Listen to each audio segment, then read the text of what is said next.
Membuka mata hati menghadirkan Al-Quran di dalam hati. Sahabat UMV bertemu kembali di Al-Quran Braille Official. Harapan kami sahabat bisa mendapatkan informasi dan inspirasi dari setiap tayangan kami. Yuk kita simak video berikut ini.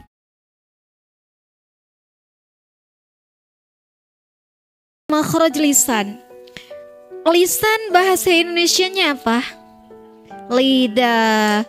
Oke. Nah, lidah ini terbagi menjadi 4 bagian atau 4 part. Bagian pertama dari lidah ini ada aksol lisan. Apa yang dimaksud dengan aksol lisan?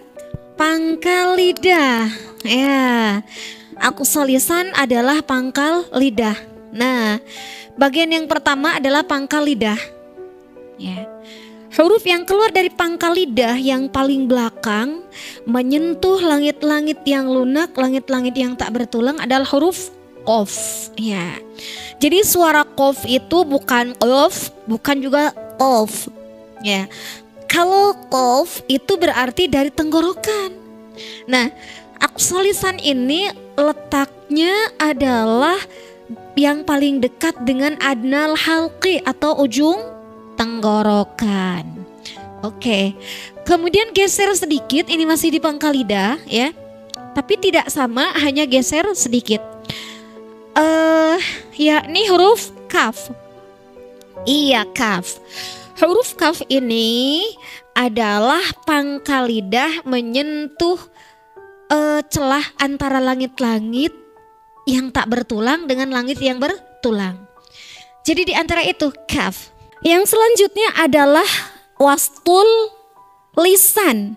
Ya, wastul lisan adalah tengah lidah. Nah, di mana posisinya tengah lidah itu?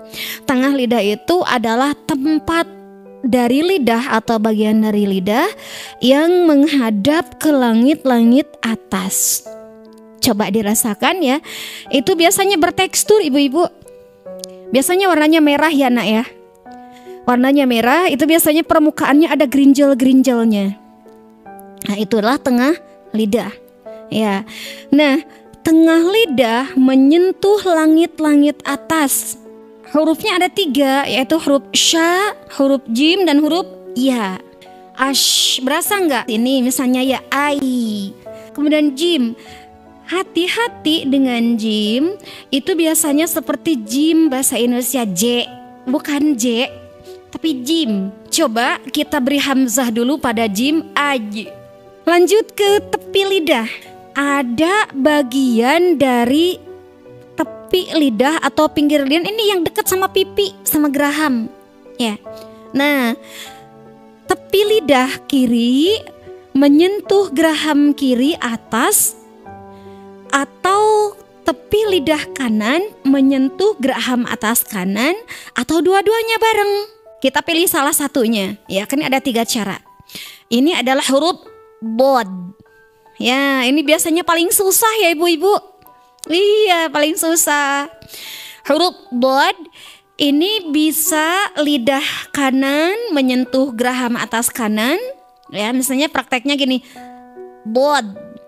Bisa lidah kiri ya tepinya menyentuh geraham kiri, misalnya bob ya, atau dua-duanya bob. Nah, saya bisa dua-duanya bob ya.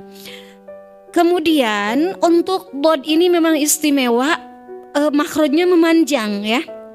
Jadi bukan hanya tepi lidah yang menekan pada geraham atas, tetapi juga ujung lidahnya itu sampai di langit-langit atas, di gusi. Ya, di gusi di depan gigi seri yang 2 ini. Bob. Pangkal lidahnya terangkat sehingga terbentuk cekungan seperti sondoknya tuh ekstrim, cekung banget gitu. Karena memang dia bersifat itbaq, bersifat istitolah. Ya. Ya, bersifat istitolah. Kalau istitolah apa? Memanjang. Ya, makhraj itu panjang. Ya. Sehingga semua bagian lidah itu terangkat ke atas. Sekarang ujung lidah ya yang paling pucuk ini torful lisan ya. Nah, mana sih bagian torful lisan? Yaitu bagian yang biasa kita pergunakan untuk menjilat. Nah, Kalau misalnya ibu-ibu masak merasakan ini kurang asin, kurang manis atau kurang gimana gitu ya, biasanya dijilat sama pucuk lidah. Nah, bagian itu merupakan bagian dari torfu lisan. Torfu lisan sampai ke tepi lidah ya, ke tepi torfu lisannya. Jadi ibu-ibu ini kan lidah ada bagian pucuk ya. Nah, kemudian ke arah samping kiri atau ke samping kanan ada bagian sisi dari torfu lisan. Hafatu torfu lisan itu ada. Itu menyentuh langit, menyentuh gusi atas yang berhadapan dengan dua gigi seri, ya. Kemudian memanjang ke gigi taring, kedua gigi taring sampai ke gigi geraham pertama. Panjang ya, lumayan. Ya. Jadi ini seluruh pucuk lidah sampai ke samping pucuk lidah ini di gusi itu adalah huruf lam. Nah, mari kita rasakan al. Kemudian mundur sedikit dari situ dengan praktek yang sama, yaitu pucuk lidah ke gusi yang berhadapan dengan gigi seri atas yang dua itu.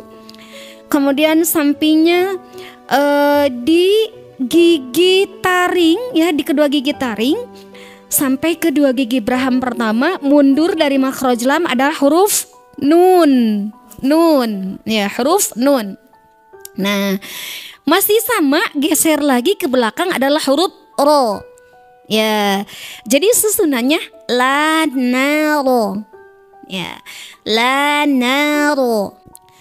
Baik, selanjutnya adalah ujung lidah menyentuh pada pangkal gigi seri atas. Hurufnya ada 3, yaitu huruf dal, huruf ta, dan huruf to. Nah, iya, di tato. Nah, ini ada huruf yang suaranya hampir sama, kemudian makhrajnya juga sama banget, yaitu huruf ta dengan huruf to. Caranya gimana buat membedakan? Tunaikan sifat masing-masing. Oke? Nah, ta bersifat istifal. Istifal itu apa? Tipis. Kalau infitah apa? Infitah itu terbuka. Ta ini mempunyai sifat infitah, mempunyai sifat istifal. Kalau untuk teti, tebal tipis. Kalau untuk to, dia mempunyai sifat isti'la. Kalau isti'la itu tebal. Dia mempunyai sifat itbaq. Jadi kalau misalnya membunyikan huruf to, tentu saja lidah kita naik, rahang juga naik. Kalau huruf ta, kesalahannya juga ada ya. Biasanya huruf ta itu ada nya, tabat. Itu enggak begitu. Karena dalam Luhumul Arabiyah itu enggak ada c. Nextnya adalah huruf dal. Huruf dal itu kesalahannya biasanya kalau kita tuh jadi dal. Maliki yaumiddin. Jadi ada hamesnya. Padahal dal itu enggak ada hamesnya. Iya. Pure huruf syiddah. Oke.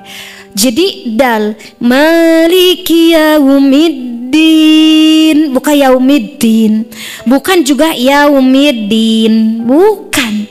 Ujung lidah menyentuh ujung gigi seri bagian atas.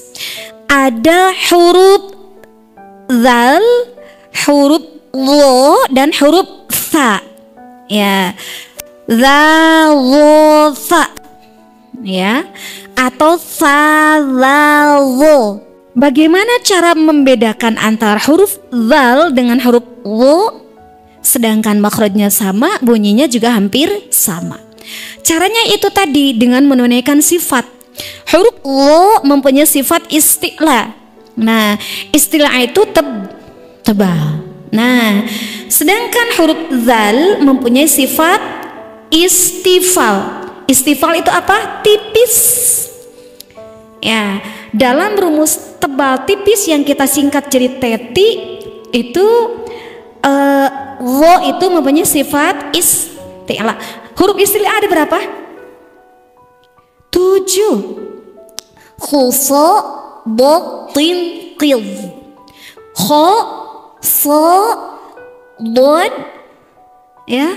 Kemudian qaf, to. Oke, ada 7 ya. Kho, huruf kho.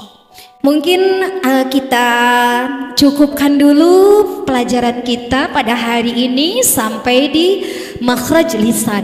Semoga yang sedikit ini bermanfaat untuk kita, mengalir pahalanya pada semua orang yang ikut mendukung, ikut terlibat dalam program ini. Saya Siti Nur Aisyah, mohon maaf atas segala kekurangan apabila ada kata-kata yang tidak patut terucap kemudian terucap, itu semata-mata karena kefakiran ilmu saya.